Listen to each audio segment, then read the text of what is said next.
Good morning बच्चों।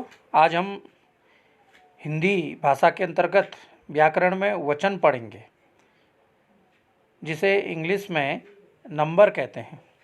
आओ देखते हैं। यहाँ पर हमें बहुत सारी वस्तुएं दी गई है। देखते हैं।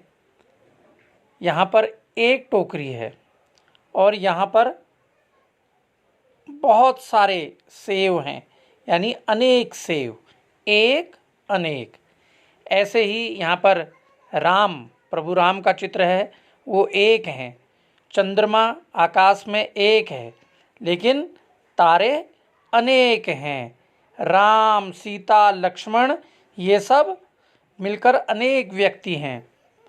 अब हम देखते हैं कि एक और अनेक। हमने देखा कि ऊपर के चित्रों में टोकरी, चाँद, राम, संख्या में एक व अनेक वस्तुएं दी गई हैं,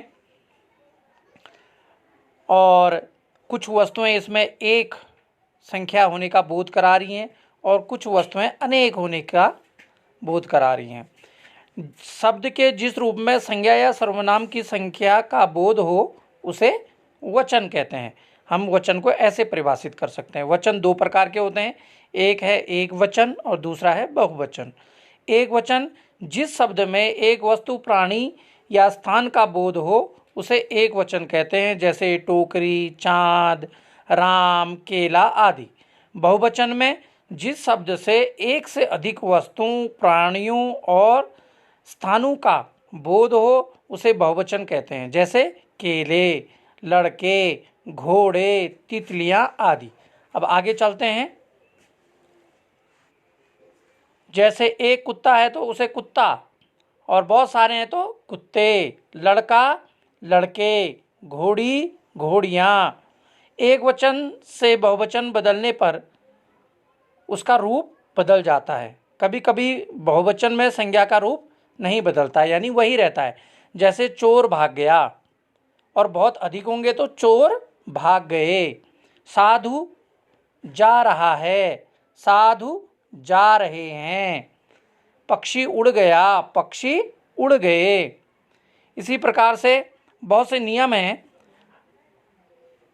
हम आदर करने के लिए भी बहुवचन का प्रयोग करते हैं, जैसे दादाजी बैठे हैं, पिताजी अखबार पढ़ रहे हैं, चाचा जी घर आ गए हैं।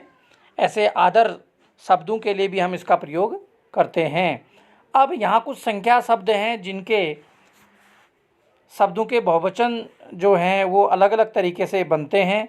जैसे हम देखते हैं, आँख का आँखें, टांग टांगें, लड़का लड़के, बकरा बकरे, जूता जूते। एक ही मात्रा लगाकर एक वचन से बहुवचन बनाया जाता है। ऐसी गधा गधे, सेना सेनाएं, माता माताएं, कन्या कन्याएं, प्याला प्याले, कमरा कमरे, और चेला चेले, मेला मेले, साड़ी साड़ियाँ, रोटी रोटियाँ, सड़क सड़कें, बिल्ली बिल्लियाँ आदि लगाकर एक वचन से बहुवचन जो हैं बनाई जाती हैं। ऐसे ही कली कलियाँ, नारी नारियाँ, रुपया रुपये, कुर्सी कुर्सियाँ, रानी रानियाँ, माला मालाएं, चश्मा चश्मे, सीटी सीटियाँ। इस प्रकार से हम एक वचन संज्ञा की जो है बहुवचन संज्ञाएं बना सकते हैं, बहुवचन संज्ञा के रूप में उसको प्रदर्शित कर सकते हैं। हम इन्हें भी पढ़ेंगे, जैसे नाली नालियाँ, डाली डालियाँ, मकड़ी मकड़ियाँ, नौका नौकाएं, मक्खी मक्खियाँ, कविता कविताएं, बहू बहुएं, चिड़िया चिड़ियाँ, बुढ़िया बुढ़ियाँ, चूहिया चूहियाँ, पौधा पौधे, बकरी बकरियाँ आदि। अब हम इसका अभ्यास